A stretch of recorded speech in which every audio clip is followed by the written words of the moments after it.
Thank you for staying with us. Now to developments from the southwest regions. Governors from the zone have reaffirmed their support for President Bola Tinubu and have jointly announced new regional security measures aimed at strengthening safety and cooperation across their states. The move comes amid ongoing conversations about security reforms and coordinated responses to emerging threats. And to help us unpack the implications of these new measures and what they mean for residents in the region, and if indeed the Southwest governors have gone beyond meetings upon meetings to actualizing some of their own recommendations. Ariola Hassan, President Yoruba Council Worldwide, is also Nigeria Coalition Group, is with me in the studio. Thank you so much for joining us. It's a pleasure to be here. Right, so we have another meeting. The Southwest governors have had another meeting, and like I said, this is not the first of its kind. In the past, especially after Akiti passed, we've only seen them come together without any concrete takeaway from that meeting, and that's my own personal view. So especially when it comes to security matters, they have met severally without implementing their own recommendations or takeaways from those meetings. What do you think is different this time? Well, the difference is the fact that there is effective actualization of walking the talk and ensuring deliverables are met. And this is not just the fact that they are just starting. This is not their starting line. They've already started. They just needed to consolidate. Because if you see the Southwest today, we have a well-structured local security network, which is the Amotekun. We have all other forest guard, we have the OPC, we have other, Southwest have been the OPC still functioning? Yes, every of these organizations are well functional. And that's why you can see the amount of threats that is reoccurring within the Southwest region. It's not been as that hot base, as a hotbed for criminality as it used to be sometimes around 2018, 2020. Because during that 2020-2018, there is this threat of incursion, of invasion of the Fulani terrorists, and that led us under the Yoruba Council Worldwide, were able to propose to the then governor of Ondo State, late Rotimi Akeredolu. We are the one that presented that idea that formed the Amotekun. We presented the Southwestern Regional Security Network, and which we've even now expanded to a national joint security network, because we believe security is core value, especially now that the whole nation is bleeding when it comes to the issue of hyper security attacks from Niger State to Kebbi to every other region, even to Kwara. And we cannot say that these are not just well conscripted security attacks. And this is just a means, because if you look at the rhetorics from the point of when U.S. declared Nigeria as a country of particular concern, and the threat, the concern of the president of the United States, President Donald Trump, to bring in security to ensure that they keep the ground with the boots, and which the president advised that it's more better to work on synergic plan, and which you can see that the U.S. have effectively done that by ensuring to work closely with our military to ensure that the terrorists are wiped out. And to me, the terrorists only intensify in order to provoke the military and try to create some semblance of euphoria, because we can see from the trend. But be that as it may, we must commend the governor of Lagos State and the Southwestern governors for being proactive. But where it matters most is that where we are now, it's an emergency intensive care unit. They need to be more aggressive. Lagos need to equally push more harder. And there's a need for that collaboration between the federal, because with all this structure of defense, if the Federal Ministry of Defense is not involved, it will just be like a part in the bar. Because we initially had that issue under Buhari when Akeredolu was pushing for Amotekun. The very first bridge of to cross was the Federal Ministry of Justice that said, oh, Amotekun cannot carry some certain weapons. But now, it is very critical that they need to go for more training. There is a need for them to intensify collaboration. So I was going to go there. Yes. Because, clearly, Aketi championed the Amotekun initiative, and that was why we saw the kind of energy and the kind of vigor that came with the existence of that initiative. And it looks like since he died, that strength, that vigor is no longer there. And that meeting came up because of a lot of reasons: infrastructure, state police, and most especially the need to ensure action taken against the influx of bandits and other criminal elements from other regions. Do you think this set of Southwest governors have what it takes? Is the political will there?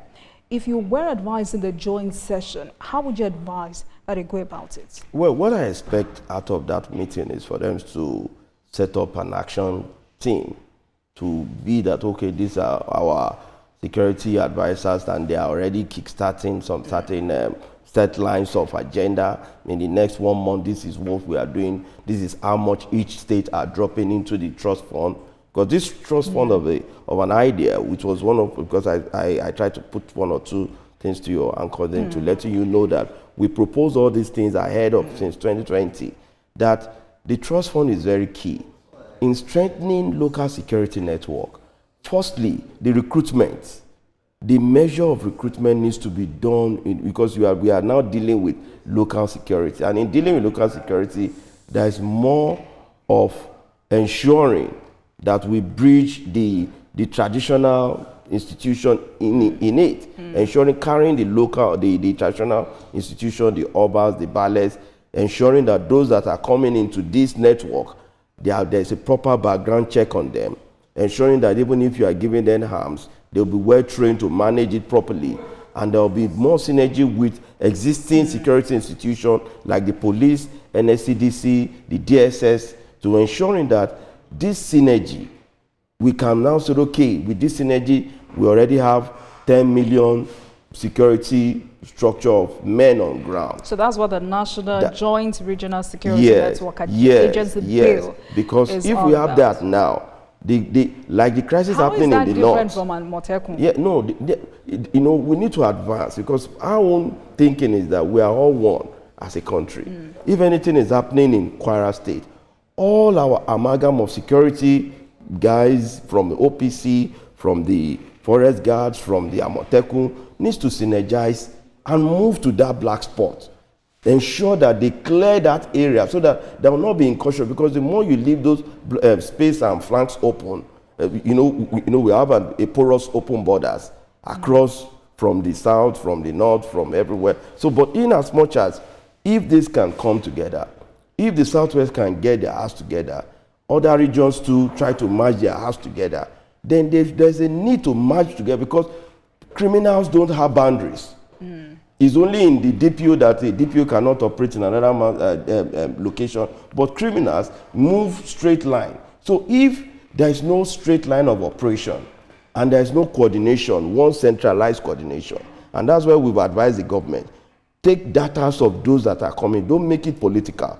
Don't bring in party faithfuls into security. That security is a very exclusive area. Bring in those that have interest, that already have socio-cultural organizations, that have interest in security. We have local hunters that are part of security. We have the forest guard that are now coming on board. You have the Amotekun, we have the Onyabo. We have several security apparatus, even local. You can see in Taraba, every governors are recruiting. But where it comes now is the arms.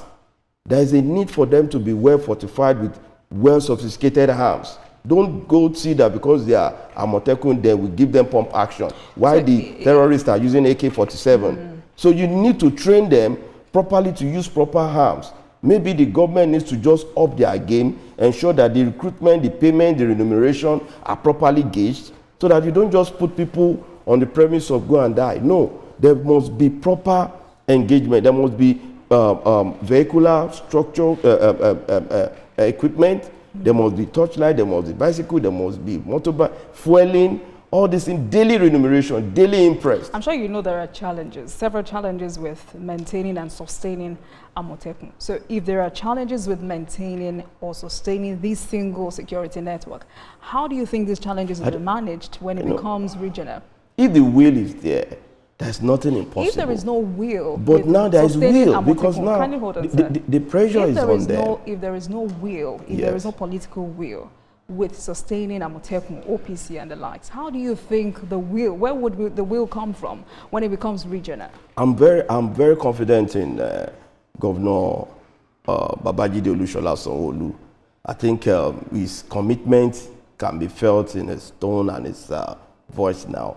Where I just want him to do more is to make sure that Lagos take the lead. Lagos has the capacity with the Lagos State Security Trust Fund we have already. All Lagos need to do is just to just put that pipe of security trust fund in the Southwest Security Network, ensuring that they are also part of Amotekun, because Lagos have not been part of Amotekun. So then this Amotekun itself, there's the need for them to centralize. They are more within their local state. All the Amotekun commanders have not been seeing that synergy amongst them. So what we are advising there's also the issue state, of funding. No, there is funding. It's not that they've not been getting funding. They pay them salaries. Where I'm telling the government is that beyond this Amotekun, there are existing security structures that the government must harness, which are more intelligent, which also have more capacity. So the government is only looking, if the government is treating Amotekun just like their own child, and they are leaving all other important child outside, like OPC, the other structure of various security that I've mentioned. But I'm looking at Southwest now. Yes. Because within the North, we have the civilian JTF. Unlike the ways the civilian JTF were taken up, it was a point of necessity that they converted the hunters and some youth into civilian JTF, empowering them with sophisticated weapons. But unfortunately, what's there is that there is no proper background check. So everybody is just finding their way into all this security structure without proper details. So let there be proper details now. Let DSS, NSCDC engage this structure. If they are going to call all the local, anybody interested voluntarily, through the ballets, through the kings, let there be proper nomination of people well identified within various communities. From each local government, we can get as much as 1 million committed youths who believe that, yes, they are ready to protect. Yes, I tell you. Exaggerating. I'm not exaggerating. We have the population. We are talking about over 200 million populations, and our military as at date do not have capacity to cover those. That's why Mr. President just approved 30,000 to be recruited into the police force, which is not even enough. So if the president needs to see beyond this measure of the police recruitment, we have larger voluntary organizations. We have the Yoruba Council worldwide. We equally have various organizations that are also interested in security protection. So if we're looking at National Joint Regional Security Network Agency, how do you think the challenge of conflict of jurisdiction will be resolved? Yeah, it's to be seamless, because the number one pivot that brings to their mind is end terrorism. If it is the core interest, especially now that the terrorists are fiercely believing that there is nothing to tame them, I can bet you an handful of OPC giving them the mandate to move into the north, they will support the civilian JTF to end the terrorism from the north, because nothing stops the people within the south to join hands with the people in the north to end this terrorism. But the fact that all men be for themselves, everybody for themselves, have left us to this whole chaos. But if with this that you have just asked, this will end, there will not be any jurisdictional conflict. There will be seamless, because with that National Joint Security Network we talked about, it needs to be under the civil defense, because civil defense is more of military, police, and paramilitary. There's a way their training seems to be similar. Even that's why there is a need that they've zoned them to be handling more of local security and intelligence. But with that structure, that is the structure the government needs to really give that mandate to ensure training. Because if the government do not say go in the next 3 months to ensure that even the Amotekun, there is no proper detailed training. When I mean training of some set going to some countries to go and learn some sophisticated measures in terms of IT, drone operations. Those are parts of the challenges. These are we can do it. There must be structure. not just those people going on physical combat. There should be intelligence units. Some say because the There government must be legal units. I'm telling you, there must be legal unit. There must be intelligence unit, operations. There must be conflict resolution. There must be those that manage different areas. So government needs to bring in all the fabrics of resources to ensure what we need to do. We have the money. So the scale of funding it is not my fear. The major thing is the commitment, the aggressive requirement. I can see from the word of Ààrẹ Ọ̀nà Kakanfò, he raises fears that it's high time we leave this kid's glove for treating Boko Haram and giving him authorization. He doesn't need the authorization. If this institution is well structured, organization like that ought to have been given money, resources, equipment, vests, body cameras, things that will aid them to work effectively. And what is now going to be is that all of them must be on a centralized data. There must be everyone wanting to carry arms. There must be proper background check. That's where my concerns are. So that we don't go in the way of Wall Streeting and headache, we don't create another monster. So that is where all this needs to be properly monitored. Just for the purpose of clarity or emphasis, now, what role do you think governors should play or would play in operational control? The operational control, the governors should relax their energy on operational control to the local government chairman. Why I say the local government chairman is that this is a local security operation. The governor only needs to be the motherboard.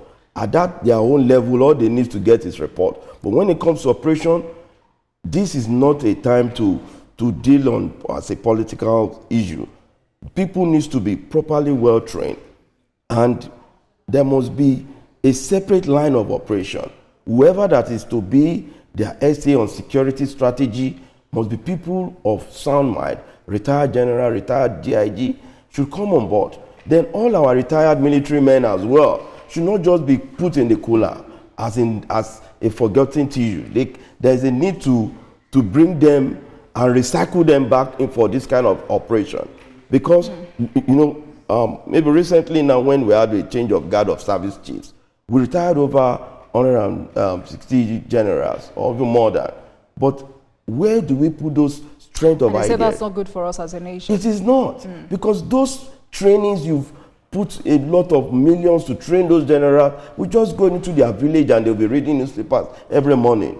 So this kind of operation will make them effective. Instead of you retiring, you retire them, you now swap them into local security network. You engage them continuously. They will be playing pivotal role as operational commanders, as guides, because there will be room from the national, if it is not nationalized, if it is not with proper armaments, there cannot be any result. Even when they drop all the old billions, and there's no proper armament, and there's no proper approval, protection to ensure that all these people, because let me tell you, even in the military, we have problem.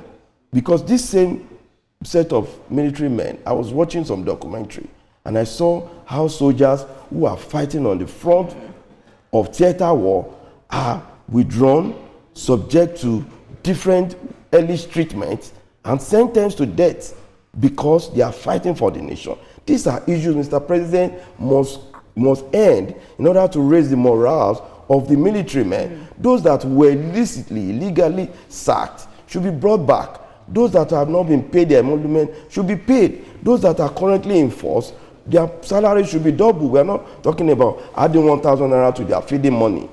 Upgrade them. An average military man in the US can die for that country because he knows everything is guaranteed. So these are measures we want the government to do. Increase the salary. Nothing stop an average corporal or lance corporal collecting 1.5 million as salary. We have the capacity. This is not less than $1,000. So we can do it. So for me, our own commitment to government as Nigeria Coalition Group and Yoruba Council Worldwide is that the government should not sit and make this problem like a Southwest solution. No, because Southwest is the last space that these terrorists are aiming. Are you talking about the federal government now? Yes, for the federal government. No, but for both federal, for both federal government, state, and local government. Because I wanted to take you up on national security, but I just wanted you to have your final recommendations for the Southwest Yes, my final recommendation is that Mr. President should sign an executive order approving this National Joint Security Network, ensuring that there is proper funding directly from CBN with proper monitoring in accordance with procedures and standards, so that then there should be proper data background check for all, even including those that are at the theater, at the civilian JTF. Let all this local security be matched together for effective policing strategy and delivery. All right. Let's talk about national security. In the last 1 week, we've seen a lot of intensified security challenges from Kwara to Kebbi to Niger. Thankfully, the Kebbi schoolgirls are back to the state governments. The state governor, Nasir Idris, was addressing the media just a while ago, a few minutes ago before we came on air. My question is, can Nigeria secure itself? Well, I have problem to speak for these governors and the way they've treated these terrorists with levity. For the Southwest governors? No. I'm speaking now as a national president of Nigeria Coalition Group. Okay. Because I have, as far as I'm Secretary General of all ethnic nationalities in this country. So I have more impact to ensure that the way security are being treated in the northern part is more, sometimes there is more of deceit. There is more of connivance. There is more of somebody somewhere still acting as a conduit to the terrorists. And these people that act as conduit to the terrorists are in the military, are in the politics, are in the... It seems they have their network. Yes. So my fears are many, because if they are not there, why would somebody give an order to withdraw military men and allow terrorists? And this is not the first time. This is not the first time. This has just been the operational modus operandi. So Mr. President should see this issue beyond Kebbi State. This is more a monster. And if we need to treat it, there's a need to correct the narratives. There's a need for citizens to be supportive. My concern is that citizens' patriotism is very key now. These are not time for anybody to see Mr. President as a Yoruba man and they will now be pouring unnecessary abuses. This is not an ethnic issue, because that gun the terrorists are firing or they are kidnapping on the expressway knows no Yoruba or Hausa or an Igbo person. Any victim, I fear for the way they kill victims. So whoever that is a terrorist, and I've warned, Mr. President should stop and review this radicalization program of the military that allowed Boko Haram to be part of. Do we need to continue They need to remove those that were even put there. They were not supposed to be there in the first place. You don't bring in terrorists from the field of operation to repentancy, and you say without training, even those that want to join military are not allowed. I was watching one of your sister stations and they announced that over 120,000 repentant Boko Haram are already dropping arms. To what extent would that serve us? So this issue, there's nothing that should allow repentant Boko Haram into our military. So all these are areas of concern. So I believe with proper funding, with proper agenda on the table, we can achieve a whole robust plan. Let the National Assembly come on board. These are issues that all hands must be on deck. On the part of the federal government, is there a political will to secure this nation? There is strong political will. From when Lagbaja, the retired chief of Army staff that died, you could see from that vigor of operation. And consolidated now, you can see the way Mr. President is not resting. That shows a president that does not sleep. We've had instances whereby presidents will be traveling while we are having issues. So Mr. President stopping his trip to the G20 meeting shows commitment. The only way and the will that we all need to do as citizens is to rally around him. Give him all the necessary support. Let all governors rally around him. All local government chairmen must rally around. These are times all hands must be on deck to work. All right, then. I mean, it's clear that the issues of safety, governance, and regional cooperation affect every resident. And this is a conversation that would continue to have and never stop until every Nigerian is safe. Thank you so much for speaking with us tonight. Ariel Ladoton Hazen, President, Yoruba Council Worldwide. Thank you so much for your time. It's a pleasure to be here. And thank you very much for watching, everyone. That marks the end of today's episode of Politics Tonight. But before we go, let's tell you that views and reactions of our resource persons are theirs and have no connection with TVC News. Meanwhile, you can watch this again at 12:30 a.m. I'll see you again tomorrow. Good night, everyone.